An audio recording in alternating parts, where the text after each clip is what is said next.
leaving New York Harbor. She's losing light, and the tide is rising fast, so clearing the Verrazano Narrows Bridge is going to be a challenge. But she has the advantage of the most sophisticated marine technology in the world. Bow thrust to starboard, and pod tray thrusting to starboard.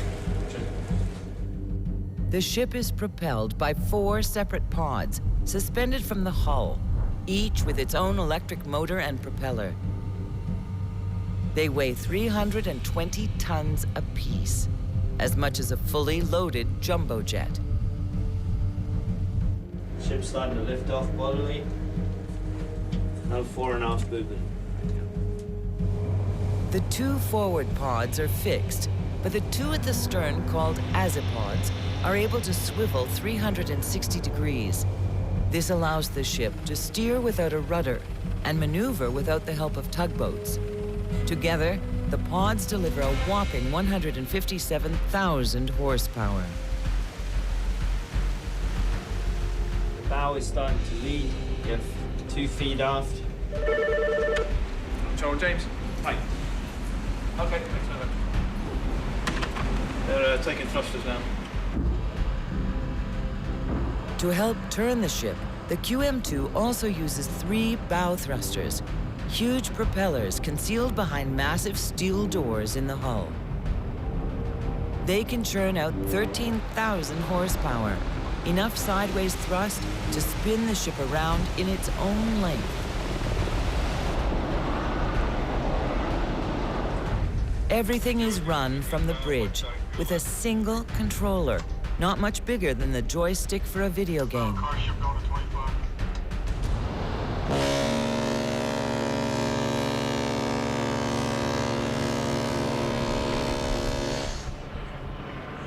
As the big ship glides out of harbor, a pilot guide with an expert knowledge of the local waters helps the Commodore negotiate the channel. We've got the Verrazano Bridge, of course, and the air draft of the ship tonight is 62 meters.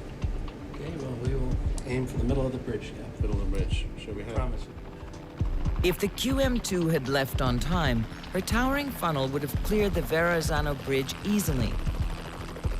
But now, the tide is higher, and it's going to be tight. She must pass under the bridge dead center. Your pilot speed is 5 knots now. You're making good 244 over the ground. So you're currently carrying 6 degrees set to starboard, easing off slowly. If they miss the mark, it could cause serious damage to both the ship and the bridge. So what do you want to come up to? Speed? We'll do about 15. 15? Okay. Let's come up to 15 knots, please. The QM2 plows ahead at 50 knots, and she's not slowing down. Queen Mary 2 approaching the Narrows Bridge outbound. This is the moment of truth.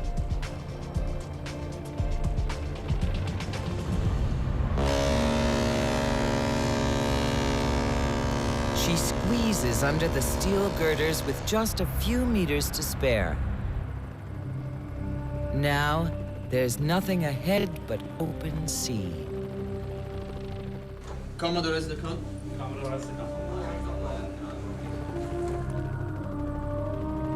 Queen Mary 2 cruises at nearly 27 knots. That's more than 50 kilometers an hour. The Commodore brings her up to speed and leaves the bridge to the officers on watch. Commodore Warner is responsible for everything and everybody on the ship. And as commander of the world's largest ocean liner, he's expected to be as much an ambassador as a mariner. I have to say the ladies look particularly glamorous this evening. Thank you very much. In many ways, I suppose you could look upon my job as being mayor of the city.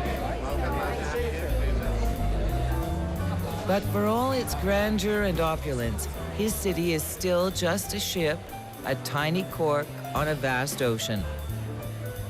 And the passengers are about to get a sharp reminder that the North Atlantic can whip up seas as rough as any place on Earth.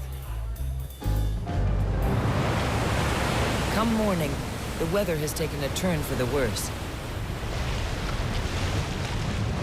The ship is crashing through 6-meter waves.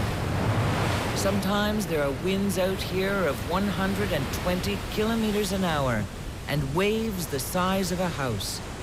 We are upon the greatest ocean liner in the world, and there is no other ship that will ride weather better than this one.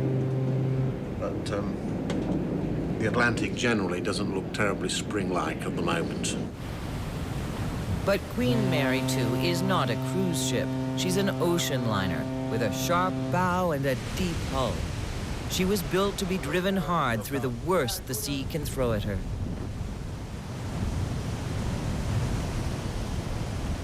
Stephen Payne, the man who designed the QM2, knew there'd be days she'd take a beating. Good afternoon. So he perched her lifeboats high above the waterline, where even a rogue wave can't hurt them. And he shaped the bridge to protect her passenger decks. These balconies are so high up that they're certainly not vulnerable, and they're protected forward by the superstructure front. The balconies within the hull, instead of having the glass, they have a solid bulwark, so that protects them. So there's certainly no vulnerability from having the balconies. The ship was designed to ensure the safety and comfort of her passengers and crew. But the rough weather has put tonight's stage performance in jeopardy. Hi everyone, how are we doing? What do you think? It's not good, is it? No, not really. I mean, this is worse than last week. Okay. The show tonight particularly is a challenge because it's a show where we use the orchestra pit, which means if the dancers are right near the edge of the stage, there's a 10-foot drop immediately in front of them.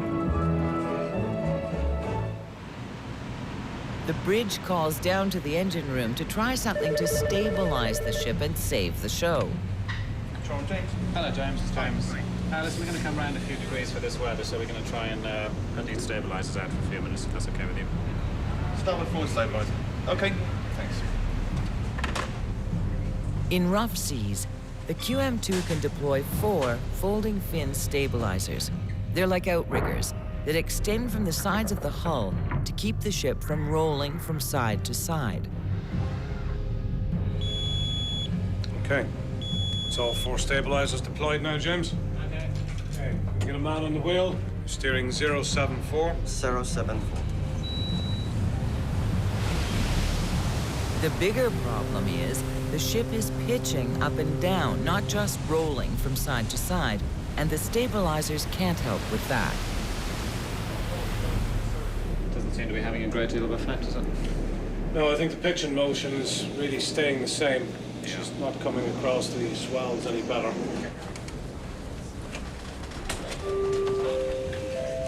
And a very good evening, ladies and gentlemen. This is Alistair, your cruise director again. Unfortunately, the motion of the ship does affect the performance of our shows featuring our singers and dancers.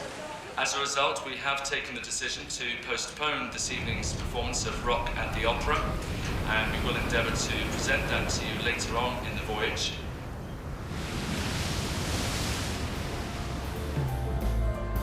But most of the entertainment on board is weatherproof.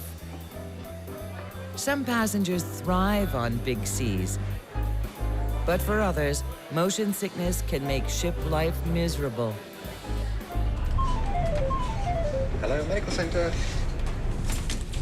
And there's always the possibility that seasickness may be masking a much more serious problem, one that could threaten the health of everyone on board.